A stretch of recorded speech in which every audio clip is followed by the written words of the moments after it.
Often when I do school consults, and I'm sure you experience it, which is in relation to what you're saying, we they can't assess these kids because they're so focused on getting these kids to talk, which causes more anxiety for some of these kids because they're just not there yet, that underlying issue gets squashed, but that they often see it separate. So we notice it's taking him longer to complete a task or to get started. It's taking longer.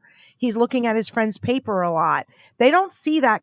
They sometimes don't see that connection between that's a why, maybe. Mhm. So then you try, the child had some testing or they didn't have testing, but then they don't know how to test. So that's inconclusive. And then, like, we see this a lot with speech and language where they can't test these mute children. So what do you do? Well, one, you find a center that specializes in testing selectively mute children to be able to differentiate, to use appropriate accommodations. I know we were the leading center under Dr. Evelyn Klein and Dr. Sharon Armstrong that did the original testing of children with selective mutism in speech and language. And we have that. We can certainly add that to the show notes, but we were that original center. So having parents as evaluators where they're being taped is a way to get more accurate testing of kids' speech and language. And again, 30 to 40 some percent have underlying speech and language. Whether there's a developmental piece when they're during the language formative years, you notice that they have a difficult time keeping up with conversation. The conversation comes and goes. They're not as expressive. They're not as narrative. They're not able to explain as well. It becomes frustrating. They become mute. The conversation comes and goes and they're like lost in it.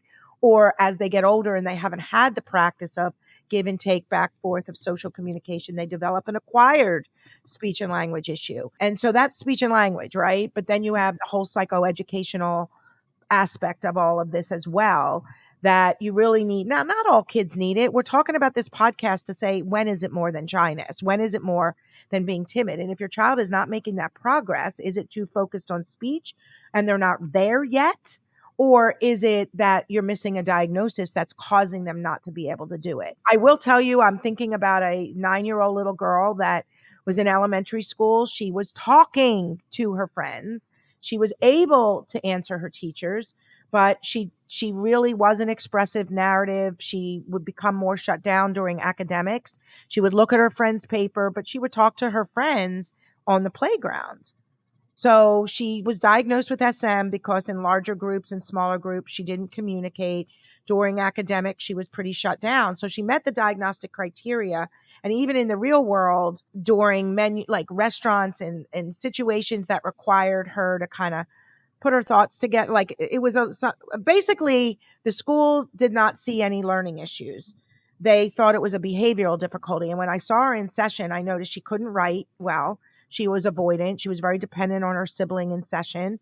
She really, really struggled. And I'm like, something else is going on, guys. Like there's something being missed. Anyway, we got testing and she had dyslexia. She had dyslexia and a mild form of ADHD. And it was interesting because once we put those accommodations in with the dyslexia, she made tremendous progress. Her self-esteem improved. So she could talk. The academics were such a piece of this. And so this podcast is directed to more than shyness. And I think it's really important because 20 to 40% of kids have some additional learning challenges. That's a Yeah. high percentage, Dr. Jenna. Yeah. Well, and I also want to highlight that so many of these kids and teens that we work with, especially when, like you're mentioning, there's this high expectation for speech, so many times they're hearing, well, come on, just say one word. Why aren't you talking? Why aren't you talking? Why aren't you talking? And they might not even understand some of their underlying challenges. So they might be thinking, like, I want to, right? And obviously, again, there could be components of why they're feeling stuck in that moment.